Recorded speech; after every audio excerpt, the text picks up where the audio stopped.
Hello friends, let us now make a table. Type of fatty acid oxidation with organelle involved. What is the type of fatty acid oxidation with organelle involved? If you see this, first, if there is beta oxidation, mitochondria is involved in beta oxidation, alpha oxidation, endoplasmic reticulum and mitochondria is involved. Then if there is omega oxidation, then smooth endoplasmic reticulum, that is microsomal system, is involved.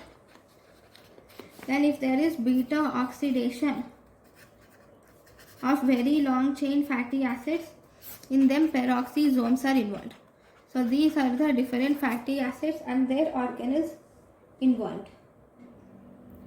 Thank you.